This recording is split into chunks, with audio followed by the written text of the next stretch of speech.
I'm opening up my own bakery right out of my house. Very few clients or very few customers are allowed in, mainly the ones that live with me, because I have been making my own homemade bread and my own rolls and focaccia and sliced bread, all the things.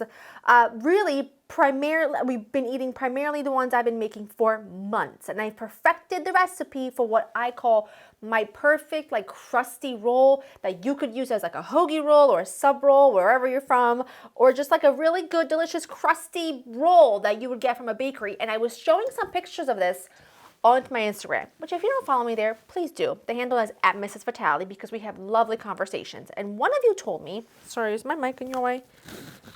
One of you told me that I showed you this picture, and one of you said, I can't wait to learn how to make them because at my local bakery, they go for $1.99 each.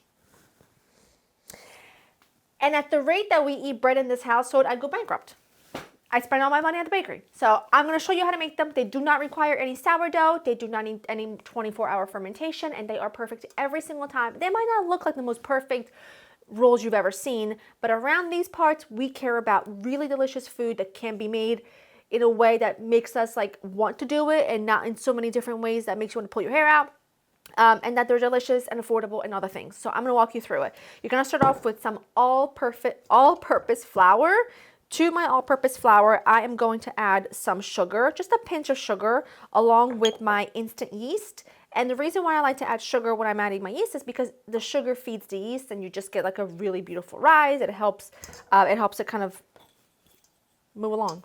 It eats the sugar. You know what I mean? At least that's what I'm told. It works. I'm not changing it. I am doing mine in my standing mixer because I feel like it. However, you can do this by hand. You can just knead it by hand and you would be good to go. If you watched my recipe video that I posted maybe a few weeks ago on how I make my everyday rustic bread, you saw that I made that entirely by hand without any equipment, and it worked perfectly. So you would take that same approach to this and it would work great. I just gave that a really quick little mix, and to this I'm going to add my warm water. It doesn't have to be hot, it just has to be warm. And I'm going to add my salt. I don't like to add the salt directly on top of the yeast because my nonna yelled at me when I did that one time, and I have never done it again, okay? I may be 38, but still scared. A dough hook, and I'm gonna knead this until it basically comes together. It does not have to be a really smooth dough that you knead it for 8 minutes. A couple of minutes in and you'll be good to go. And I'll show you what it looks like when it's there.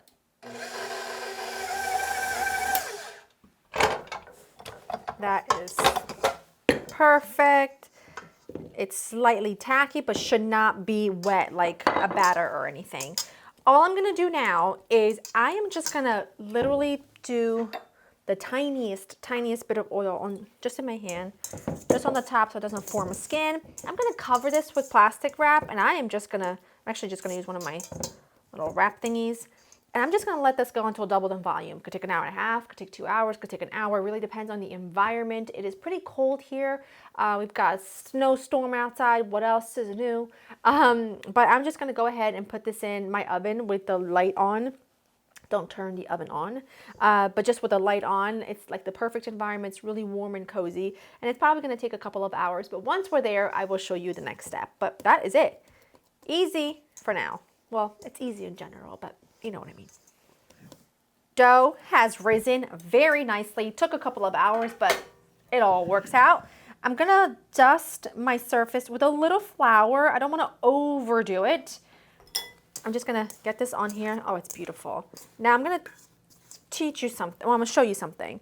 I am not really typically one that likes perfection when it comes to a whole lot of things, but here's what I like to do. I take a scale. I'm gonna put a plastic bowl on top of it, and I kind of I put this on grams, and I'm gonna weigh this. Now this comes to 900, I got my calculator. This comes to 930 grams. If I were to divide that by 8, you want each roll to be about 116 grams. You can divide that by 6, so you can do 931 divided by 6, and that will come to 155, and each roll is about medium size. So it's up to you. I'm gonna do 6 at 155 grams a piece because I want 6 really nice rolls. If you want them smaller, you just make them at 116 I did say 116. Rewind back a few seconds. And just make them a little bit smaller. The method is the same. I'm gonna do 155 because like I said, I want them bigger.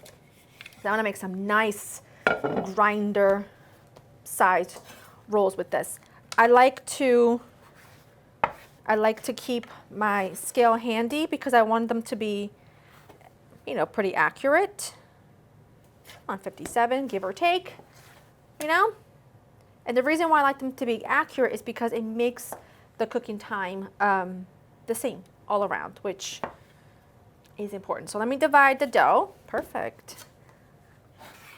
I'm gonna roll each one into a ball. I'm just ever so lightly sprinkling a touch of water onto my surface so that when you're rolling them this way, they get good grip, you know, like that.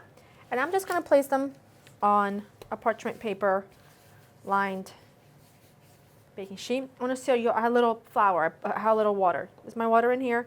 Putting my fingertips in there and just, that's it. That's all you need. And now they grips, because if there's no grip, I'll show you in the next one.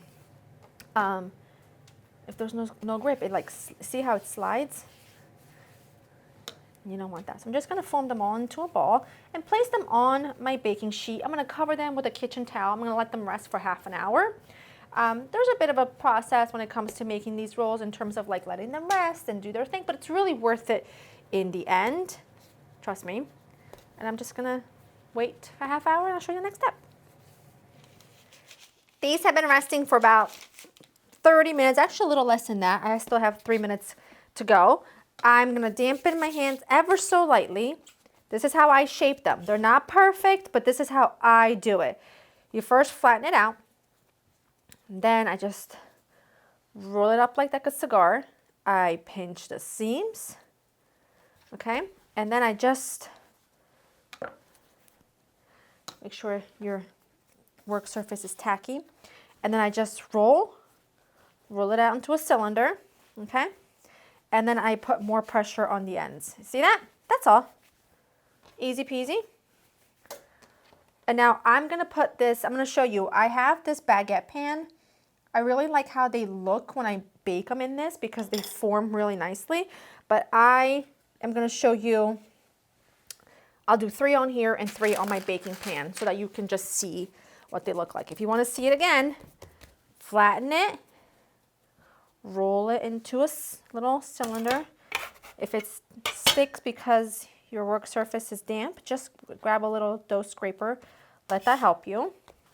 Roll, and then you focus on rolling out the ends. Like that. And like I said, these will be a little bit bigger because I wanted them to be a bit bigger, but you can make them smaller. And I usually do for like just to serve at dinner. Last one.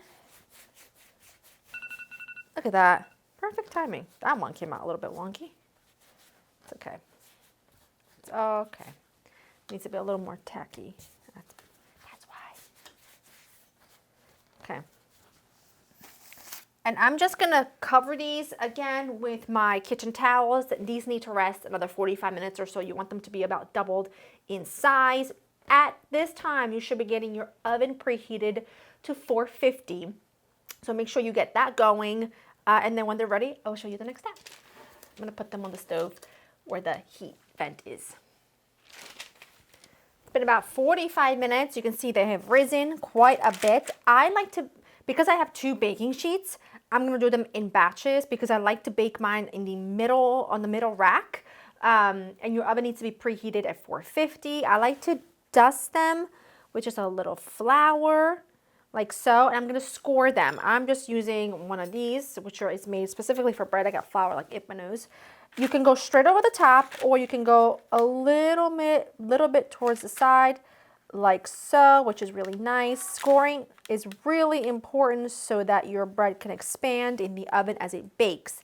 Now, I'm gonna put these in the middle rack, and immediately I'm gonna throw in 4 ice cubes to the bottom of the oven.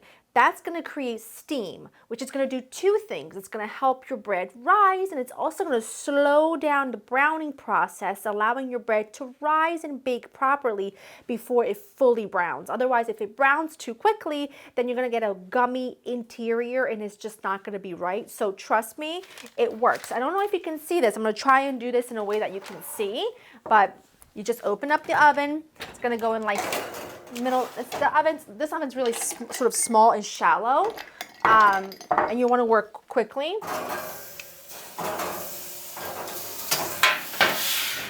Close your oven. Do not open up the oven for 20 minutes. They'll take 20 to 25 minutes, but for now, just leave it in there for at least 20 minutes until they're beautifully deep, golden, and crusty, and browned, and beautiful. When those come out, I'll bake my second batch, and I'll show you what they look like when they're done. My rolls came out of the oven. They were in there exactly 20 minutes per batch, and look at how perfect these are. And I joked around with my girlfriend earlier. I sent her a picture of these when they came out, and I said, listen, with the exception of our children, these are the most beautiful things I've ever seen. I'm just going to make it very clear. Like, they just are. And if you could feel them, you'd understand my excitement, because they obviously have a very gorgeous crust on them, but they're also light. They are spectacular. This, you can see, was the one I said it wasn't so perfect, which means it's the cook's treat, right? And I don't know if you can really hear it. Putting it in my mic. I hope you can hear it. Can you hear it? They're crusty, and they're gorgeous, and they're light. Look at them. I really destroyed that. They're light, and they're bouncy. They're not dense. They're just, you see that? Now you know they taste fantastic. There's not much to say. To me, they are what I want. Reminds me of my childhood. The smell of bread baking just reminds me of my childhood. In Italy, my nonna has a bread person. She comes every single morning at 7 a.m. and delivers fresh bread, and her car always smells delightful, and that's how my kitchen smells, which makes me very happy. But they're also really attainable. They're very easy, and they're requiring very basic ingredients, which you may already have on hand, and no specific flours, nothing like that, and they come out perfect every single time. They are great to do a double or triple batch and make them smaller. Like I told you, 116 grams, they'll be smaller. Then you have them perfect for like as a side to your dinner rather than just like a size bigger to make a sandwich. Freeze them. When you freeze them, you have fresh rolls on hand anytime you want. Just pop it into a 350-degree oven in 15 minutes, and you have freshly baked rolls on hand anytime you want. I already have some on hand. I'm going to do another batch later on because you can never have enough around here. Go to laurainthekitchen.com for the written recipe. I hope you enjoy spending time with me. Happy baking, and I'll see you in the next one. Bye-bye. Bye.